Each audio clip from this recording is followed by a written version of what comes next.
মাঝে আমি এখানে দেখতে আসছি যে মোটর কই, এখন মোটর তো খুঁজে পেলাম না আমি।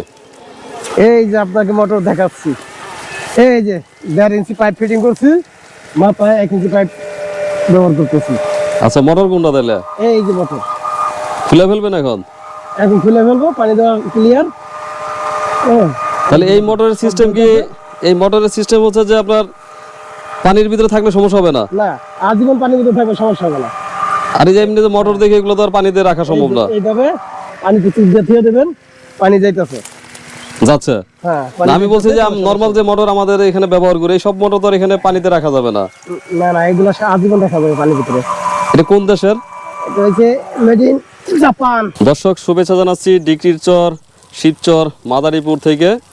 আমি এদিক দিয়ে যাচ্ছিলাম, হঠাৎ দেখলাম অভিনব পদ্ধতিতে আমার এই ভাই পানি দিচ্ছেন। ভাই আসসালামু আলাইকুম। ওয়ালাইকুম সালাম। কি নাম আপনার? আমার নাম মোহাম্মদ ইলিয়াস মোল্লা। আচ্ছা, মোল্লা সাহেব একটু বলবেন সোলার সিস্টেমে পানি দেওয়ার বুদ্ধিটা কোথায় পেলেন বা কিভাবে শুরু করলেন? সিঙ্গাপুর ছিলাম প্রায় 23 বছর, ভালো টাকা পাইতেছিলাম। কি কাজ করতেন ওখানে? ওখানে গার্ডেনার, বাগানে? বাগানের এইভাবেই পানি দিতাম গার্ডেনারে, এই সোলার দিয়ে? সোলার দিয়ে। তাহলে এই আইডিয়া কি আপনার সিঙ্গাপুরে থাকার কারণে হয়েছে? হ্যাঁ, খরচ নাই? খরচ নাই, বিনা খরচে। তাছাড়া পানি দেওয়া সেচ দেওয়া শেষ, আমি রাইস কুকার চালাতে পারবো সরাসরি। আচ্ছা, সরাসরি rice cooker, solar rice cooker আলাদা কিনতে পাওয়া যায়, ওটা দিয়ে সারাদিন রান্না করতে পারবো। একটু যদি আপনি সোলারের শক্তি এবং দাম নিয়ে বলেন। আমি কিনছি 30 টাকা ওয়াট, দেশের বাড়ির দোকান থেকে কিনছি, দেশের বাজার থেকে। ঢাকা থেকে যদি আনে, কাপ্তান বাজার থেকে 16 টাকা 17 টাকা ওয়াটটা কিনতে পারবে। অনেক সুবিধা আছে। এখানে কয় ওয়াট আছে? এখানে 550 ওয়াট আছে। 550 ওয়াটে তো প্রায় কত টাকা? দেখতে হবে, আমার মনে নাই। 30 টাকা করে ওয়াট। আচ্ছা, আমি একটু হিসাব করি। 30 টাকা ওয়াট না? 30 টাকা ওয়াট হলে 30 ইন্টু কত? 500 কত বললেন? 550 550, 16,500 টাকা। 16,500 টাকা। মোটর আছে 4,000 টাকা। 20,000। আর পাইপ আছে? পাইপ আছে প্রায় 2200 টাকা। তাহলে টোটাল যাতায়াত দিয়ে ধরলাম 25,000 টাকা আপনি এখন পানি দিচ্ছেন। হ্যাঁ হ্যাঁ, এটা আজীবন। এই পাইপ আপনার 10 বছর কিছু হবে না। পাইপ অনেক ভালো, খুব ভালো ভালো মানের পাইপ। হ্যাঁ। মোটর শক্তি কতটুকু? মোটর শক্তি হয়েছে 300 ওয়াট। 300 ওয়াট? 400 ওয়াটে চলে, তবে আমি ওই যে সময়তে শীতের কারণে একটু বাড়তি লাগে, এই জন্য একটু বাড়তি দিয়ে দিচ্ছি। চাষাবাদ করছেন কতটুকু? চাষাবাদ এই গত বছর এগুলা উৎপাদন করছি, মানে কিনছি। গত বছর থেকে এবার এ পর্যন্ত 3 বিঘা জমি দিয়ে লড়াচড়া করতেছি। আর এই 3 বিঘা কি আপনি এভাবে সেচ দিচ্ছেন? হ্যাঁ, এভাবেই সেচ দিচ্ছি। কিন্তু ওখানে দেখলাম পানির পরিমাণ খুব কম। কম, ওই যে সে পানি নাই। আবার বোরিং থেকে পানি দেওয়া যায়, কিন্তু বোরিং এর খুলি নাই। চিন্তা করলাম যে লঙ্কায় পানি আছে, ওটা শেষ করি। আচ্ছা, তাহলে আপনার এই সিস্টেমে বোরিং থেকেও পানি উঠানো সম্ভব? উঠানো সম্ভব। হ্যাঁ, খুব উপকারী এগুলো দিয়ে। আচ্ছা, খুব উপকারী। কিন্তু আমাদের দেশের মানুষ এখনো অত ভালো হইতে পারি নাই যে এই যে প্যানেল দ্বারা আপনি এখানে রাখতে পারেন না। রাখতে পারেন না, চকে তো রাখতে পারেন না, আপনি কি আবার নিয়ে যান? এগুলা আমি অন্যদিকে ফিটিং করছি, ওখানে ছিল প্রায় 11 দিন। কোনো ক্ষয়ক্ষতি হয় নাই, মানুষের নেয় নাই, অনেকে জানে যে আছে। আচ্ছা, আর এখানে রাস্তা কিনার তো, তাও একটু ভয় লাগে যে যদি ব্যানে উঠাইলে যায়। আচ্ছা, সেটাই বলছি যে আমাদের দেশের মানুষ এখনো অত ভালো হয় নাই। 11 দিন যে ছিল, এই জন্য আপনি আলহামদুলিল্লাহ 11 দিন ছিল, কিন্তু আপনি এই রাস্তার পাশে এখানে রাখেন না। ব্যাটারি লাগছে না? না, ব্যাটারি লাগতেছে না, সরাসরি সোলার থেকে। সরাসরি সোলার থেকে আসছে? সকাল থেকে মেঘের ভার থাকলেও পানি উঠবে।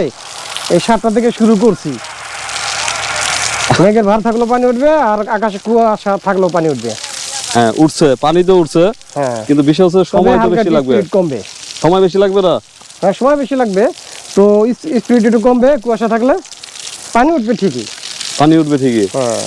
এই যে এখন যে পাইপ ইউজ করছেন, এটা কয় ইঞ্চি পাইপ? এটা 1 ইঞ্চি পাইপ। এটা হচ্ছে আমার মোটরটা হচ্ছে 1.5 ইঞ্চি পরিমাণে, কিন্তু 1.5 ইঞ্চি পাইপ এখানে পাওয়া যায় না, এই জন্য আমি 1 ইঞ্চি ফিটিং করছি। এতে কি পানির প্রবাহ ঠিক আছে? হ্যাঁ, স্পিড ঠিক আছে। এবার একটু বলেন। হ্যাঁ, পানি আপনার 1 ইঞ্চিতে আরো বর্তমানে বিকাল হয়ে গেছে, তো একটু পাওয়ার কমে গেছে। আর যদি কড়া রোদ থাকে তাহলে আর অনেক স্পিড যায়, অনেক স্পিড যায়। অনেক দেখেন speed দর্শক যায়। আপনারা দেখেন অনেক স্পিড আছে। আচ্ছা, হ্যাঁ। তো সিঙ্গাপুরে তো আপনার গার্ডেনে কাজ করতেন, হ্যাঁ তো পানি দেওয়ার একটা বিষয় জানি যে আসলে আমরা অনেক সময় তো পানি নিচ থেকে ভিজিয়ে দেই, হ্যাঁ। আসলে পানি দেওয়ার নিয়ম হচ্ছে উপর থেকে দেয়া, হ্যাঁ, তাই তো নাকি? এটা ছিটাই দিলে সবচেয়ে ভালো হয় আমাদের জন্য। মানে পানি উপর থেকে দেওয়া নাকি মানে গাছের জন্য উপকার, বাতাসের যে উপাদানগুলো গাছের লাগে উপর থেকে দিলে হ্যাঁ, সেটা দিয়ে গাছের মধ্যে পড়ে, আর নিচ দিয়ে ভিজিয়ে দিলে কিন্তু শুধু মাটিটাই ভিজে, বাতাসের উপাদান কিন্তু গাছের সাথে মিশে না। হ্যাঁ, সিঙ্গাপুরে কয় বছর ছিলেন বললেন? 23 বছর। 23 বছর। তো বাগানে যত কাজ করছেন, বাগানের কাজের সাথে তো কৃষি কাজের বেশ মিল আছে। হ্যাঁ, এখন আপনি যে বুদ্ধি দিয়ে কাজ করছেন, এই বুদ্ধি দিয়ে যদি আমাদের দেশের অন্য সাধারণ কৃষকরা যদি এই কাজ করে, তাহলে কি তারাও আপনার মতো লাভবান হতে পারবো না? ইনশাল্লাহ। আপনার তো এটা বেকার থাকে না, আপনার সোলার গুলো আপনার পানি দেওয়া শেষ, আপনি গরমের দিনে ঘরে সোলার ফ্যান ফিটিং করবেন, আইপিএস চালাবেন, সমস্যা নাই। গরু আছে, খাবার আছে, ওগুলো আপনার আইপিএস হিসাবে ব্যবহার করতে পারবেন, অথবা ডাইরেক্ট সোলার থেকে ফ্যান ইউজ করতে পারবেন, ব্যাটারি থেকে ইউজ করতে পারবেন, যেমন খুশি। কারণ একদম ফালানো জিনিস না, এটা কাজে লাগবেই। আচ্ছা, এবার আরেকটু আমাকে বলেন, এই যে আমাদের যে 4 ইঞ্চি ডিপ করি আমরা, সেই ডিপে যদি আমি সোলার সিস্টেমে পানি উঠাই, তাহলে আমার কি পরিমাণ খরচ হতে পারে? আপনার 1,20,000 হইলে মোটামুটি ভাবে মানে ভালো স্পিডে পানি বের করা যাবে। 4 ইঞ্চি ডিপ থেকে? 1,20,000 বোরিং সহ। কিন্তু মেশিনগুলো তার খরচ কম হবে। খরচ কম হইলেও বর্তমানে খরচ কমে যাবে, কারণ বর্তমানে সব কিছুর দাম কম। 16 টাকা ওয়াট সোলার পাওয়া যায়, আগে ছিল 60 টাকা 70 টাকা ওয়াট ছিল, এখন 16 টাকা ওয়াট পাওয়া যায়, এই জন্য খরচ কমে গেছে।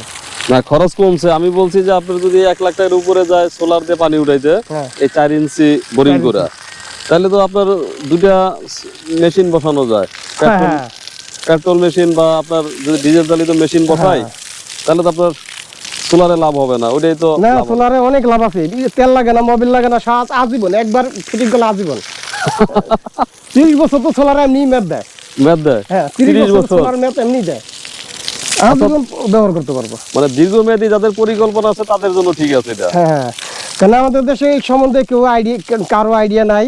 কেন আমার অনেক ইন্টারনেট ঘুরতে ঘুরতে দেখতে দেখতে আমার অনেক আইডিয়া হয়ে গেছে। আমি আশা করছি আগামীতে এই প্রজেক্টটা আমি বড় প্রজেক্টটা আমি রেডি করব, এই বছরে না আগামী বছরে। মানে আরো বড় করে কৃষি কাজ করবে। হ্যাঁ, আগামী বছরে যে আরো এখানে অনেক ফসল করে, রসুন পেঁয়াজ বা অন্যান্য ফসল করে, তাদের জন্য অনেক উপকার আসবে। মানে আপনি তাদেরকে পানি সাপ্লাইও দিতে পারবেন। হ্যাঁ, হ্যাঁ, সাপ্লাই দিতে পারবো, এটা বিক্রি করতে পারবো পানি। যদি এই প্যানেল লাগে আরো বৃদ্ধি করেন। হ্যাঁ, তবে আমার কারণ আমি আপনার এটা দিয়ে শুরু করলাম, কারণ এটা ছোটখাটো জিনিস, দেখি দেশের কি অবস্থা। বিদেশে অনেক কাজই ইজি কাম করা যায়, দেশে আইসা দেখি কি করা যায়। তো আপাতত এটা দিয়ে শুরু করলাম। হ্যাঁ, আগামীতে আশা করছি যে একটা বড় প্রজেক্ট করবো। আর বিদেশের জীবনে ছিলেন কেমন? সিঙ্গাপুর তো অনেক বছর ছিলেন, তো দেশ থেকে অনেক মিস করছেন, পরিবারকে মিস করছেন, তারপরেও ছিলেন কেমন? সেম অনেক বছরে আমি তো এক হিসেবে রাজার হালে আসছিলাম কোম্পানির ভিতরে। আমার কাজের বা দক্ষতা হিসাবে অনেক মূল্যায়ন করতো, কাজে অনেক ভালো ছিলাম। যখন খুশি তখন আসতেও পারতাম, বছরে হিসাবে 2-3 বার আসতে পারতাম। ফ্যামিলি নিয়ে যান নাই কখনো? না, ফ্যামিলি এই পর্যন্ত নেই, আমি লোকজনও নিছি, অনেক লোক নিছি, তাই? কিন্তু ফ্যামিলি মানে রাজি হয় না। তা আমি বিদেশ ঘুরতে যাওয়ার দরকার নেই, তোমরা বিদেশ করো, আমরা দেশ বইয়ে খাই দেয়। আচ্ছা, এবার একটু বলেন, আপনি এমনিতে অনেক হাসি খুশি মানুষ, ওই যে এত বছর যে দেশের বাইরে ছিলেন, সব মিলিয়ে জীবন এবং পরিবার নিয়ে সুখী তো আপনার? না, আল্লাহ দিলে পরিবার নিয়ে অনেক সুখে আছি। পৌরসভার ভিতরে 5তলা ফাউন্ডেশনে বাড়ি করছি, শিবচর? এটি আমার যথেষ্ট, আর লাগবে না, অনেক শান্তিতে আছি।